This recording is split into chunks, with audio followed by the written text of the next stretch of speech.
ځوانه د هوسا ژوند د لرلو لپاره که په کامیابي پسې ټول عمر هم منډې کې خدا وراسي که کامیاب شي ستا معنا به د موټر د شا د ټیر په شکل باندې وي چې هیڅکله د موټر په مخکیني ټیر پسې نشي رسېدلی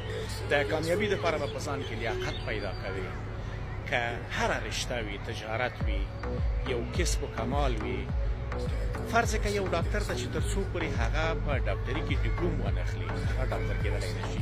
که یو انجینیر وي تر څو پورې هغه په انجینري کې هغه ډیپلوم وانخلي هغه تر هغه وخته پورې ډاکټر انجینر کېدلی نه شي نو هره رشته که هر څه وي چې تر څو په هغه کې ته ځان قابل نه کړې صحیح معنا سره ځان په هغه کې پوخ نه کړې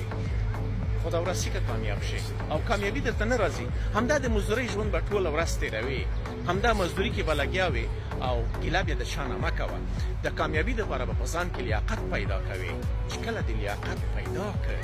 باور وکړه کامیابي به خپله تا ته راشي درته وایي به چې ستړی مه شي ځوانه